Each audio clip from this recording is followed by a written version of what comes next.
I'm John Hanna for CDTV.net in New York, and we have Andrew Brodke, CEO of Pan American Lithium Corporation, joining us from Tucson, Arizona. Thanks for joining us, sir. Thank you, John. Now, sir, tell us about Pan American Lithium Corporation. Pan American is a junior mining company in the lithium space, and we trade on the Toronto Stock Venture Exchange, and we just recently received our approval from the SEC to register our stock and trade on North American, a U.S.-listed exchange. So we now have cross-border listings in both Canada and soon to be in the U.S. on probably one of the over-the-counter exchanges. The company was formed in its most current iteration in December of 2009 when a group of individuals, including myself, took over the management of the company and sold the lithium properties into the company. Before that, it was nothing more than a shell company trading on a Canadian exchange looking for properties, which is typically the way that a lot of mining companies come to life in Canada. But we had good lithium properties. We had properties that were located in Chile, and they are brine lithium properties, which are among the lowest cost lithium projects around the world. And we had a good set of properties, as I mentioned, and we sold them to the then current management of the company, and then took over the operation of the company in December of 2009.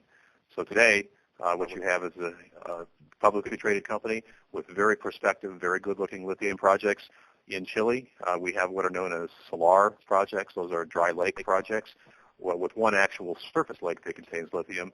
We have management that's very familiar, very experienced in Chile, and we're looking to take these projects forward, use some innovative technology, and ultimately be among the first of the new junior companies to take advantage of this large increase in demand in lithium worldwide so that we can satisfy that with production from many of our projects.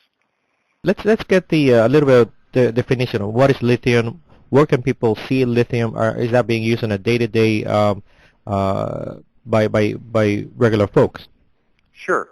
Lithium, which is the third element on the periodic chart, is in fact the lightest metal. It is found somewhat abundantly in the world, but not always in a fashion that can be economically extracted.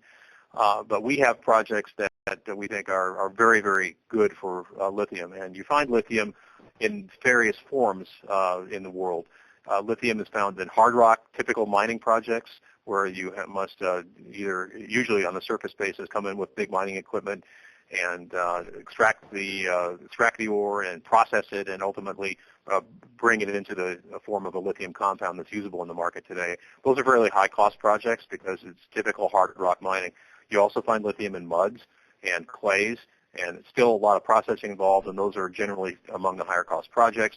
But the world today sees most of the lithium produced, 70% of the lithium today comes from what are known as brine projects. And those are generally found in, most of the active brine projects today are found in what's called the Puna Plateau in parts of Chile, Argentina, and Bolivia in South America. And we would say that we're located in that area. We're in Chile. We're a part of the Puna Plateau, and our projects are all brines projects. Let me get back to your question, though, specifically about what lithium is used for. The biggest demand in lithium today, the biggest sector of the market that's growing, as you probably would expect, is in lithium batteries, lithium-ion batteries. The automotive industry, look at your computer, your cell phones, your iPods, everything uses lithium-ion batteries or is geared towards going that direction. In a typical car today, even a hybrid vehicle that uses lithium in a battery, you'll see maybe a pound of lithium or more specifically a kilo of lithium. Well, that's going to grow when we begin to start seeing lithium used more extensively in full electric vehicles to 10 times or maybe even 15 times that amount. So you can see that there's really little debate that the demand for lithium is growing exponentially. The current world demand for lithium is on the order of 100,000 tons a year of lithium carbonate. That's the metric that we use, the lithium carbonate equivalent. And lithium carbonate, when it's upgraded to battery form, is what's actually used inside lithium batteries. That demand is projected to grow probably at a factor of 2.5 to 3 by the year 2020. So we will ramp up to see lithium demand being ultimately around 250 to 300,000 tons a year over the decade that we're currently in. Big space, big opening, big opportunities for smaller companies like our company, Pan American, to bring lithium production to fill some of that void. Okay, so what are the costs to produce, say, 1 ton of lithium? That's a very good question, and that's kind of the way that we got into the business in the first place, was focusing on making sure that we had projects that could compete globally against other lithium projects that are currently in production and those that are planned. So I mentioned the hard rock lithium projects. I can't give you an absolute number, but again, they're among the highest cost projects in the world, and so generally people say those are above $4,000 a ton of on a lithium-only basis to produce a ton of lithium carbonate.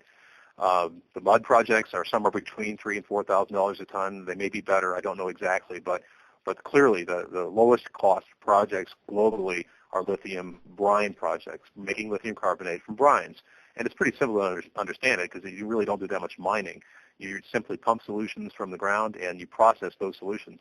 It's more of a big chemistry experiment than it is a typical mining or a true mining project. But still, you use either chemicals or you let the sun do the work of the processing rather than the hard rock crushing and grinding and a lot of the work that goes into a normal mining project. So getting back to reality here and what we're looking for, the brines projects, the goal, the target to be very competitive is to be about $2,000 a metric ton. Most of the brines projects that are around today we think are in that range, and that's our target as well.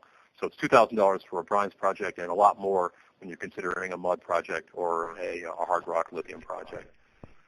And you put in perspective, the current market price for lithium, and it's all done by long-term contract, is about $5,000 a metric ton.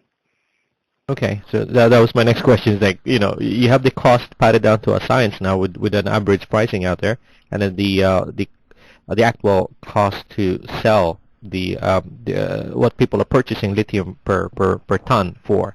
So that's about $5,000, you say, right? On long-term contract today, that's exactly right. If you look to what companies generally try to forecast as the future lithium price when they do their financial modeling, and we do the same thing when we try to understand what the market's going to look like, we think that the break-even price in the future, or market price rather than break-even price, the market price will be safe to say probably around $4,000 a ton, maybe higher, but for future financial forecasting purposes, just to be safe, we look at about $4,000 a ton as the price that we want to use. So you can see that automatically the hard rock projects become questionable, and the mud and other projects that are in between are marginal, and only the brines projects are really low enough costs to be sensible in the future of determining what projects are going to get built. Okay, so what do you have right now on estimate with the property that you have? So there's nothing there now. You just have the rights to the property? Well, we have nine different salar properties in Chile, and salar is a dry lake, and beneath the surface of the lake you have lithium and brines. That's the typical situation in 99% of lithium salars. But we do have one project that's rather unique. It's actually a surface lake. Its name is Laguna Verde. It's in the high elevation in Chile. And it's a surface lake that has lithium in what we think are probably economically recoverable quantities. So think of the Great Salt Lake. It looks like that. Your normal lithium project in a brine situation is a dry, crusty surface. Surface looks like the moon. You've got to drill below and figure out what you've got. It's a huge advantage to have this lake. It's not a tiny lake either. It's about 15 square kilometers of surface area, and it runs about an average of 35 meters deep, goes as deep as 60 meters. There's a lot of volume of brine, of water that contains lithium. So we were able to come into that and do a quick resource estimate to tell us how much lithium's inside just this surface lake. Remember, I'm just talking about the lake. Beneath the lake and in this basin that holds this one property, there's plenty more potential to drill and find additional lithium resources. But I'm just going to talk about the lake. We published a number in accordance with Canadian regulations. We had to have an independent geologist come in, did the sampling in the lake, and figured out the volume of the lake. And the number we reported was 500,000 tons of lithium carbonate just in the lake itself.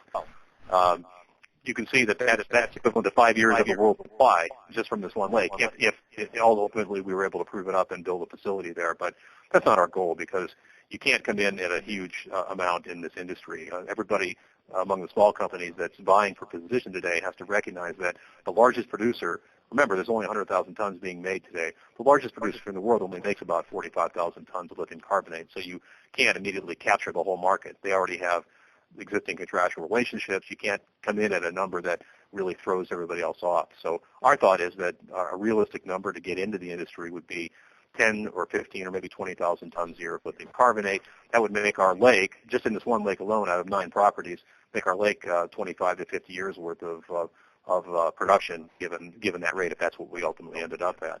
But I don't want to downplay the idea that we've got 9 different projects, all of which are at different stages of exploration and ultimately development. And so we've got huge upside in terms of property package inside Chile, which I said before is a fantastic location for mining and a long and colorful and rich history in the mining industry, which is very supportive of endeavors such as copper mining and gold mining, and lithium is just another in the long line of what the mining industry that's come to life in Chile. Okay, so where are you now? In order to make this happen, to start excavation and producing some 20,000 is your target tons of lithium?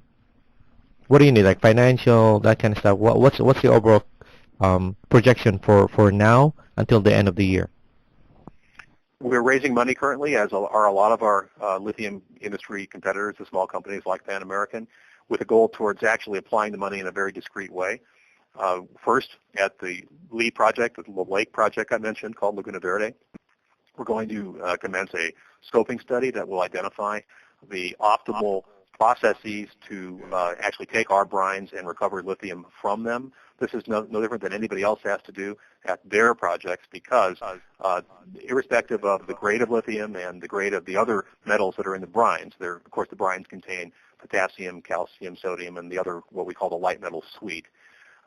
You still have to go through essentially a phase chemistry exercise based on the geochemistry of your brines, and everybody's brines are different. You have to identify what the right process is to be able to recover lithium. The industry's used the same technology, frankly, since about 1970. The bigger companies that are currently active in Chile that produce most of the world's lithium carbonate today at the largest salar in the world called the Salar de Atacama, been around since about 1970. They use conventional solar evaporation, which is very simple. You pump the brines from subsurface. You put them out on very large settling ponds that take up thousands and thousands of acres. In fact, you can see these from outer space. This feature, the settling ponds are so huge and cover so much land that you can see them from the moon, frankly. So it takes up a lot of capital to do that and to put these ponds in place. But that's the way everyone's been doing it since inception of the industry in its most current iteration since about 1970. So we're living in 2011, not 1971, and we are very aware of better and more recently developed and more useful technology that can be brought to bear on these brines and the recovery of lithium. The conventional solar evaporation technology has fairly low recoveries of lithium. So after all is said and done, I think you're lucky to get 35 or 40% of the lithium that's in the brines actually recovered. But people have lived with that for the years. We're looking at technology that can help us double that recovery, and so instead of 40%, we're looking at 80% recoveries of lithium from the brines, and that's our goal, is to bring a little bit of newer and better technology to bear in the industry, and that's certainly part of what we're going to be looking at all of our salars. Now, full disclosure, are you going to be buying or selling your stock positions in the company in the next 12 months? Me personally? Yes. I'm holding. I'm definitely holding. I look for much better days ahead for our company, and of course, like every CEO, I think that we're way undervalued where we should be. But I'm sure you hear that all the time from the presidents of companies that you interview. That's Andrew Brodkey, CEO of Pan American Lithium Corporation, joining us from Tucson, Arizona, and I'm John Hanna from citytv.net in New York City.